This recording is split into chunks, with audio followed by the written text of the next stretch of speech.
A good player requires skill and flair. A good team needs tactics, a battle plan. Join Andy Gray and his team each week as they examine the strategy behind successful soccer. The Boot Room, every Thursday at 8:30 p.m. on Sky Sports.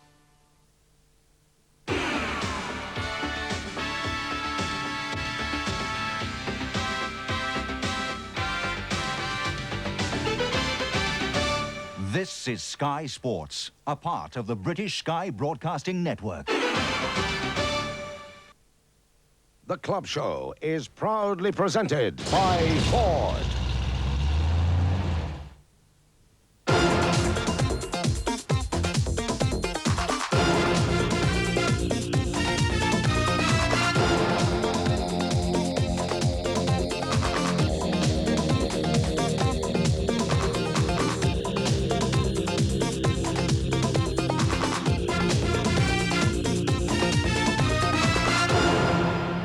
We can go out, we turn over Leeds away, or we turn over Liverpool. And so, well, how the hell are they doing that?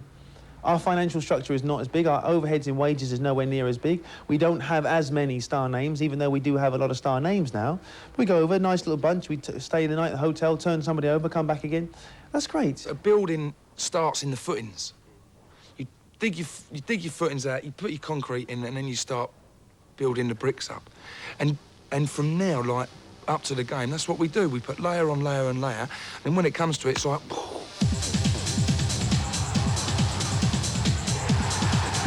Fashanu. He's brave. Walker's down. Cockrell's on the ball. Gibson goes in. They have more detractors than any team in the land. They may be the most misunderstood football club in Britain, but anyone who's ever been associated with Wimbledon hasn't got a single bad word to say about them. Great club. Never ever nothing. Because there's a lot of humility, a lot of passion, a lot of commitment, a lot of love there. And I'm not being patronising when I say that, because I know that feeling, because I managed it, enjoyed every moment of it. They were great times because there was a lot of characters there. We were coming from nowhere. We grew up together, and it was smashing. It was probably one of the most exciting times anybody could have in their life. I mean, I've had great times since, but if one sort of looks at it as a package of period of time and sort of learning and living, yes, it was smashing. And Wimbledon sure know how to have fun and succeed at the same time.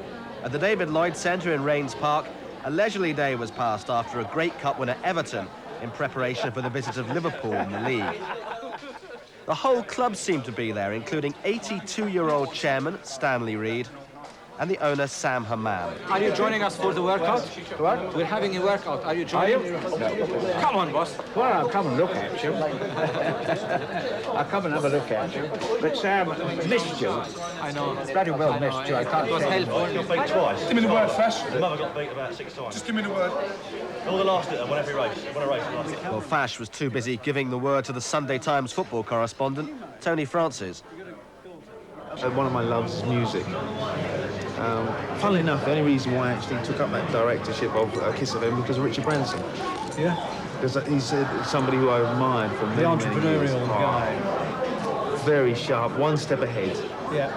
Always wins the David and Goliath situations, doesn't he? What a gets character. BA to hopefully climb down and pay him a fortune. Fantastic.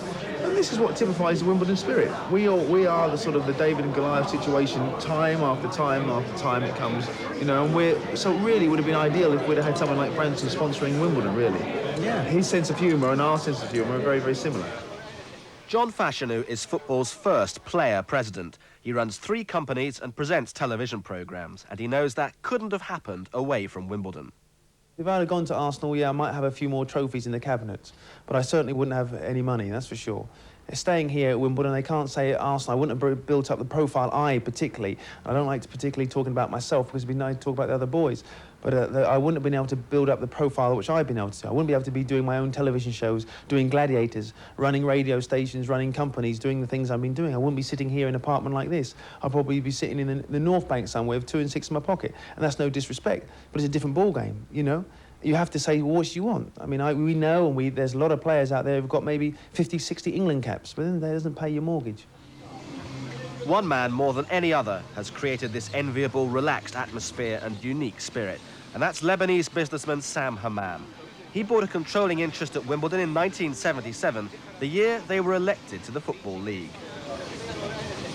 I wouldn't say it's exactly a democracy. It's more like a family. Everybody's in together, and everybody's chipping in their own way. We don't have any formalities, and I think this is also very important for the Wimbledon psyche, meaning that we are special and we are unique, and it's us against the rest of the world, and that's absolutely essential for our well-being on the pitch.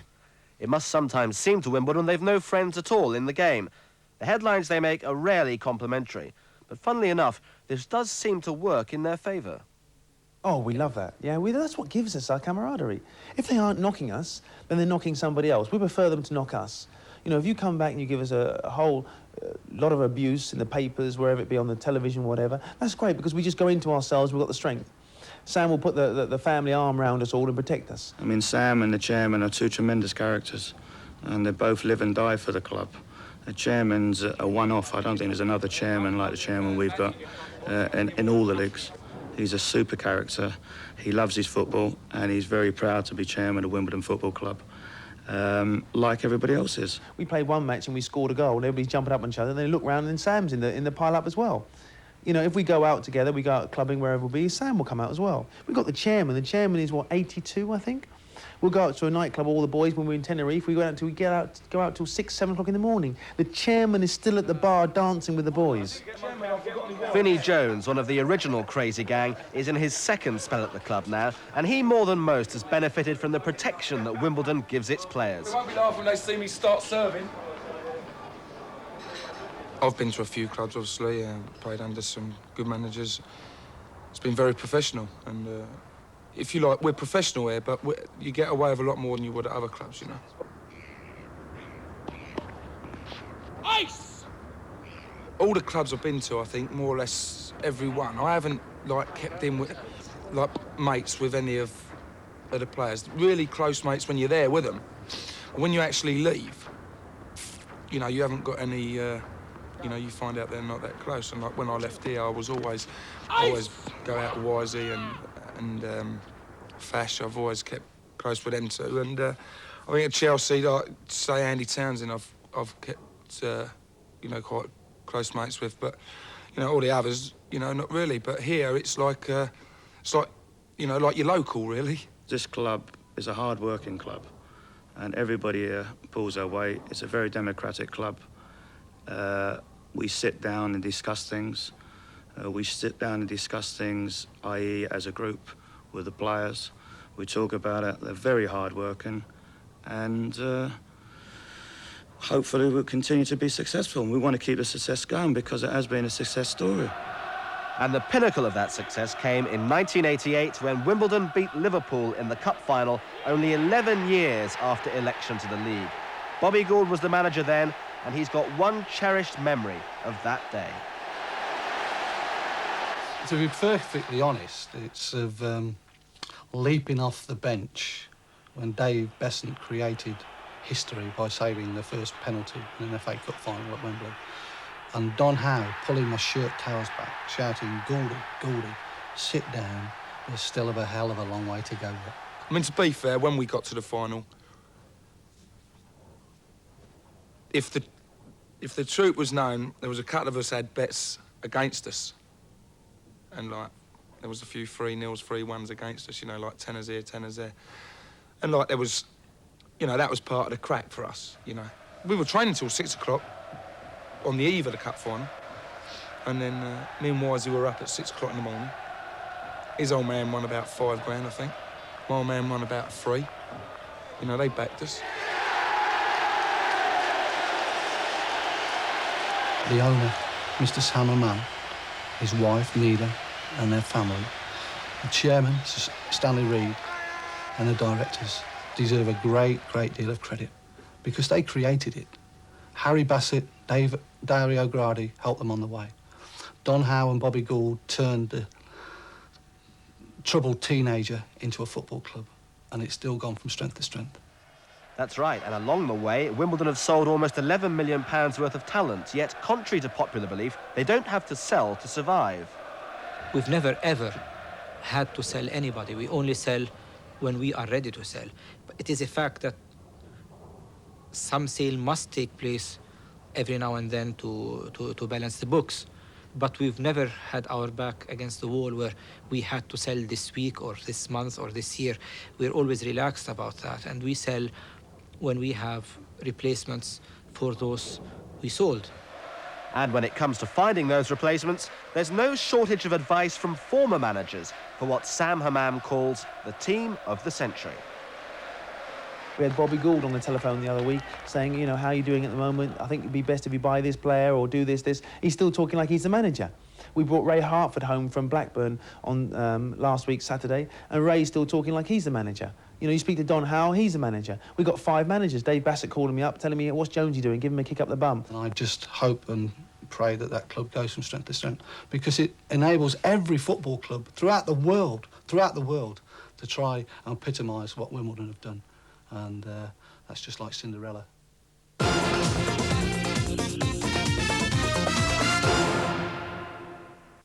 It's Big Mal versus Big Ron in an FA Cup special. 2 colourful managers head-to-head. Rovers of the First Division stunned the Premier League favourites with a draw at Villa. Can they finish the job at Twerton Park? There must be a result. Tonight at 7 in association with Sega. Sky Sports.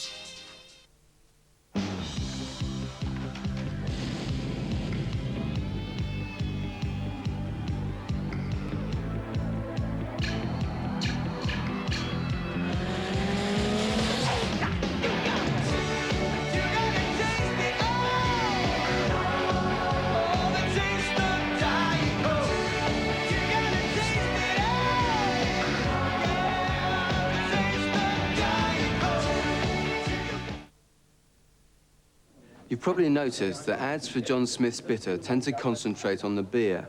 That's because John Smith's has a unique, full-bodied flavour that deserves no-nonsense advertising.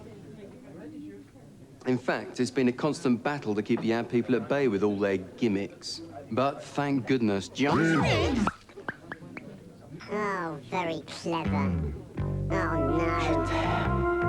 Get off!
It was a time of war, when desperate men became villains, and a hero became a legend.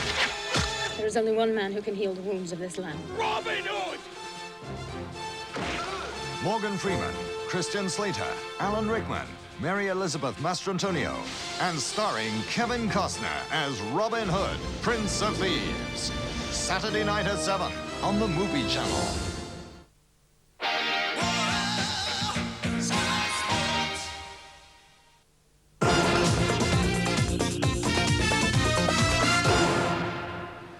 Match day and a ritual in St John's Wood before every Wimbledon home game, the ceremonial cleaning of the only red boots in the country. It started off as a bet. I gave him a challenge that if he scored some goals, I would then clean his boots. Trouble is, it started off like that, 20 goals in the season, so I was virtually doing all the cleaning of the boots every week. It then got developed then into superstition, that I had to clean the boots for him, otherwise he'd be ringing me up saying, why aren't my boots cleaned? It's just the superstition that went on from there. So This season, he's now started to score again, so I've got the job back. I'm cleaning the boots once again. I've known that mate for 17 years and he still can't clean my boots properly, you know that? Fashinu's broken hand, courtesy of Everton's Martin Keown, didn't stop him reminiscing about what boot cleaning does for your character. Hey, it's part and parcel of it. Martin Peters had to clean his boots, Martin Chivers, even Kevin Reeves. At Norwich? At Norwich, yeah. And they never scored either. This is the one for today. This is the one. Did Barnsley ring you up this morning? No, he didn't actually. Funny you say that, because he normally gives a call when we're playing him in the evening. He hasn't called me or anything. Because it'd probably be you two captains, wouldn't it? Yeah, of course. Barnsley's a captain. Been captain for 2 games, hasn't he? Well done, Barnsley, yeah. Captain of the Reds. About time too. Yeah. Fashinu waits patiently to cross Vauxhall Bridge, and for the past 18 months, he's been doing this journey to Selhurst Park because Wimbledon now ground share with Crystal Palace. The Taylor report following Hillsborough meant they had no option but to leave their spiritual home of Plough Lane, where the capacity was to be restricted to just 900. So at Selhurst Park, they live side by side with the Eagles.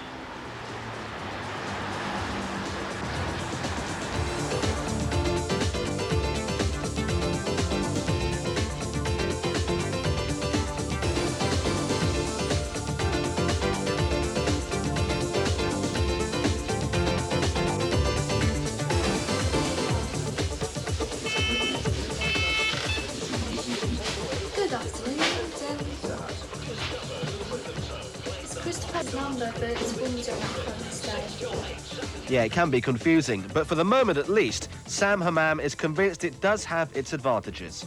Any improvements that will be made at Selhurst, then anything new will not be borne by Wimbledon Football Club, but by Crystal Palace. And therefore we are the only club out of the 92 clubs in the whole league, if you want, who doesn't have to pay a penny to improve their grounds, and that is giving us some advantage over most other clubs. But in an ideal world, we would like, and we're working very hard, if we can, to get back to our borough, but there are problems. Wimbledon average the smallest gates in the Premier League, so serving the Dons is somewhat easier than Palace. Only 30 meals are needed for the restaurant. With Wimbledon, unfortunately, it's practically, you know, I wouldn't like to say it's not even a third. We don't do anywhere near as much as what we do with Palace. They'll have to change the back four. Got to, haven't they? I mean, you know what makes me laugh, mate? They see one game, they're having a bad time this season. Everybody wants to jump on them. All right, they had a bad result against Bolton. You know, nobody said that Bolton played well, and they did well. It's always Liverpool played badly. That's right. You know, you get that. That's the good thing about the Cup. FA Cup, you get the minnows, the small teams, coming forward and beating it's the David and Goliath situation. Well, you do with that first goal. Yeah. You know, there was unchallenged. I mean, mind you, mate, have a look at that little guy who's running around like a madman for Bolton. I mean, he was unbelievable. I bet he doesn't do that every week. If he did that every week, he'd be playing in the Premier League, that's for sure. I mean, it's unbelievable. You don't expect to play against someone like that. But that's their cup final, isn't it? That's it. That's it. Do you put my boots in? Yeah. Cheers.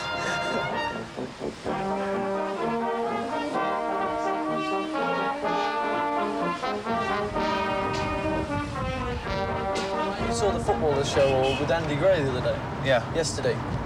He's saying the last thing Liverpool want after that defeat is to have to go to Wimbledon. Yeah, that's right, yeah. And Andy knows, yeah. Andy knows. I bet they wish they had someone like Andy out there at the moment.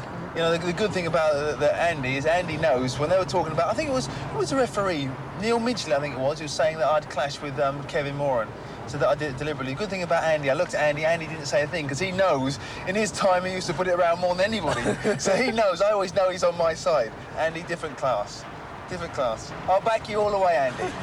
I don't think the actual ground sharing, we don't have any problems with other fans or anything about it. The only problem we have is when you've got your away game against the home team and we're stuck in a little pen in the back and you sort of think, well, look at all those facilities we're missing out on. Is it easier for Plough Lane or here? Oh, here. Much easier for me anyway. But I'd rather be at Wimbledon though, any day. Why? Hi, Mum. Because it's Wimbledon. It hasn't got an identity here, it's just Palace, isn't it? Well, we don't like it here, we hate it here because it's nothing like Plough Lane, it's a totally different atmosphere, it's like too big, no one ever goes in the seats. All it is like all the away fans down one end and all us like down the other end and there's no one in the middle, so we hate it. think it's increased competition between the two clubs? Between us and Palace, well, we've always hated Palace, so it doesn't really make much difference. What do you think of John Fashanu? I love him, basically. Yeah, he's great. Why do you love him? What Because is he it? scores loads of goals for us. He's big, he's black, and he leads the Don's attack. What else can we say? Fash. I love him. Absolutely love him. What Love is it him. about him? He's a gentleman. Whatever they may say about him. He's a gentleman. Really, truly.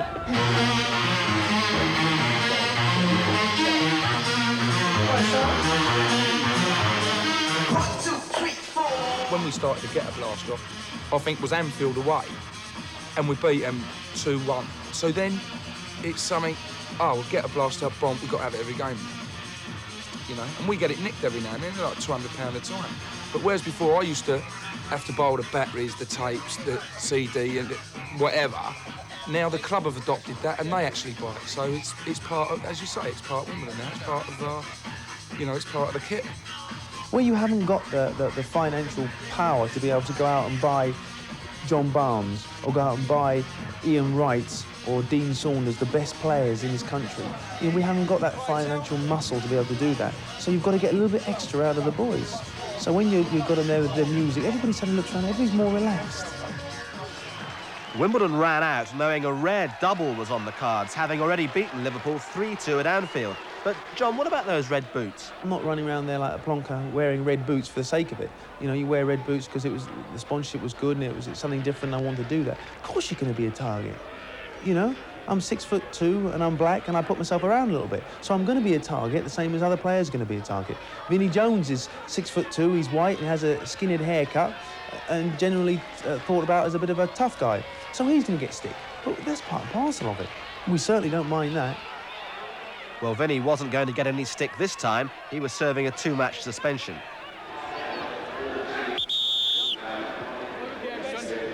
All right, son. All right. Meet the other John. Right, Barnes, have a good game, son. Mr. Barnes. There you have it, John Barnes. There you go. Give that a touch. Give it a check, John. Heads. Tails. Tail heads, please. What are you having? We'll change round. The change round, so it's your kick. Nursing that injured hand, Fashanu certainly came off worst in the opening salvos.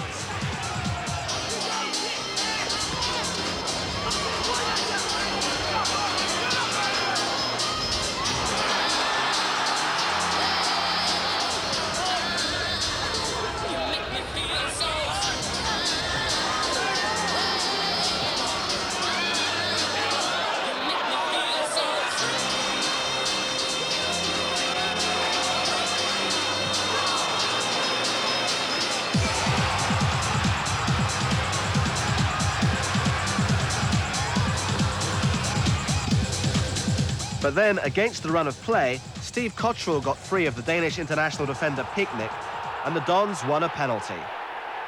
Mace was right, Fash's boot did the rest.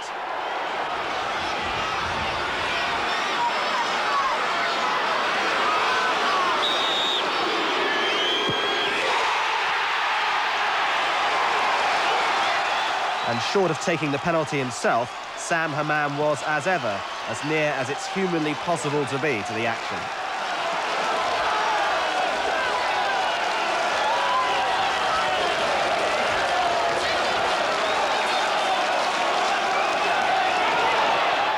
And just before half-time, the Dons could have killed it off. Cup final hero Lawrie Sanchez had a great chance, but a good save from Liverpool goalkeeper David James.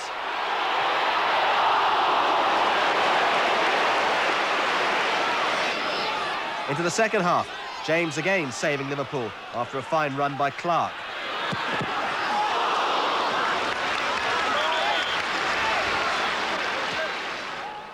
Lawrie Sanchez almost made amends for that first half miss with a glancing header onto the bar, and then Fash bashed, or was a complete gentleman, depending upon your point of view.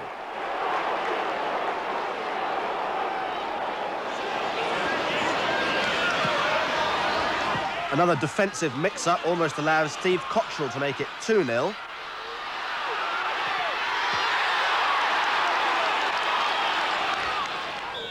But a few minutes later, he did get onto the score sheet, and it finished 2-0 to Wimbledon.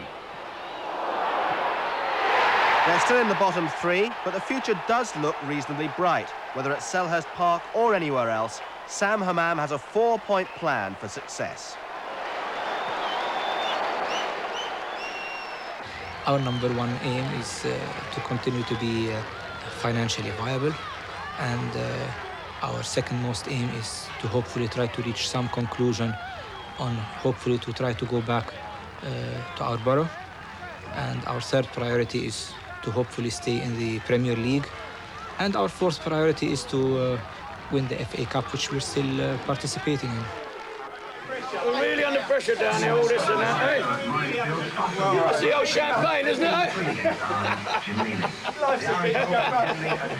I don't know how we're going to cope with it down here. Is that a double over Liverpool?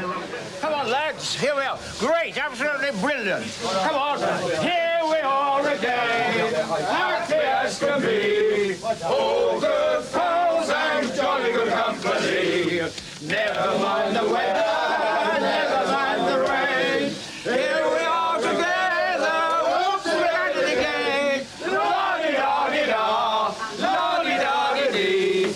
All good pals and all good pals and jolly good company. Absolutely brilliant!